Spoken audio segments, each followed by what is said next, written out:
ಇತ್ತೀಚೆಗೆ RSS ಚಟುವಟಿಕೆಗಳನ್ನು ನಿಲ್ಲಿಸ್ತೀವಿ, ತಮಿಳುನಾಡು ಮಾದರಿಯಾಗಿ ಕ್ರಮ ತಗೊಳ್ತೀವಿ ಅಂತೇಳಿ ಏನು ಪ್ರಿಯಾಂಕಾ ಖರ್ಗೆ ಅವರು ಲೆಟರನ್ನು ಬರೆದಿದ್ರು ಮುಖ್ಯಮಂತ್ರಿಗಳಿಗೆ. ಅದರ ಮೇಲೆ ಇವತ್ತು ಬಹುಶಃ ಕ್ಯಾಬಿನೆಟ್ನಲ್ಲಿ ತೀರ್ಮಾನವನ್ನು ತಗೊಂಡಿರ್ಬೋದು.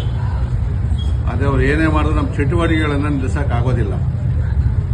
ಇದು 3 ವರ್ಷಗಳಿಂದ ಬೆಳೆದಿರ್ತಕ್ಕಂಥ RSSನ ಯಾವುದೇ ಚಟುವಟಿಕೆಗಳನ್ನು ನಿಲ್ಲಿಸೋಕ್ಕಂತೂ ಆಗೋದಿಲ್ಲ. ನೀವು ಹೇಳಿರ್ತಕ್ಕಂಥದ್ದು ಪರ್ಮಿಷನ್ ತಗೊಂಡು ಮಾಡಿ ಅಂತೇಳಿ ಪರ್ಮಿಷನ್ ಕೊಡಬೇಕಾಗ್ತದೆ, ಎಲ್ಲರೂ ಕೊಟ್ಟಂಗೆ ಕೊಡಬೇಕು. ಅದಕ್ಕೆ ಇವತ್ತು ನಾವು ಯಲಾಂಗದಲ್ಲಿ ಒಂದು ಅಭಿಯಾನವನ್ನು ಪ್ರಾರಂಭ ಮಾಡಿದ್ದೀವಿ. ಎಲ್ಲ ನಮ್ಮ ಕಾರ್ಯಕರ್ತರು ಮತ್ತು ನಮ್ಮ ಅಭಿಮಾನಿಗಳು ನಮ್ಮ ಸಂಘದ ಹಾಡೇನಿದೆ ನಮಸ್ತೆ ಸದಾ ವತ್ಸಲೆ ಮಾತೃಭೂಮಿ, ಅದನ್ನು ರಿಂಗ್ ಟೋನ್ಗೆ ಎಲ್ಲರೂ ಕೂಡ ಇವತ್ತಿಂದ ನಾವು ಬದಲಾಯಿಸ್ಕೊತಾ ಇದ್ದೀವಿ. ಸೊ ನೀವು ಯಾರೇ ಫೋನ್ ಮಾಡಿದ್ರು ಕೂಡ ನಮಸ್ತೆ ಸದಾ ವತ್ಸಲೆ ನಮ್ಮ RSSನ ರಾಷ್ಟ್ರಗೀತೆಯನ್ನು ನೀವು ಕೇಳಬೇಕಾಗ್ತದೆ. ಸೊ ಇದನ್ನು ನಿಮ್ಮ ಕೈಯಲ್ಲಿ ತಡೆಯೋಕ್ಕಾಗೋದಿಲ್ಲ, ಬ್ಯಾನ್ ಮಾಡೋಕ್ಕಾಗೋದಿಲ್ಲ. ಸೊ ಅದನ್ನು ನಾವು ಯಲಾಂಗದಲ್ಲಿ ಈ ಒಂದು ನಮ್ಮ RSSನ ಗೀತೆಯನ್ನು ಇವತ್ತಿಂದ ನಮ್ಮ ಕಾರ್ಯಕರ್ತರು ರಿಂಗ್ ಟೋನ್ ಆಗಿ ಬಳಸ್ಕೊಳ್ಬೇಕು ಅಂತಕ್ಕಂಥ ವಿನಂತಿಯನ್ನು ಮಾಡ್ತಾ ಇದ್ದೀವಿ ಮತ್ತು ನಾವು ಮಾಡ್ತೀವಿ.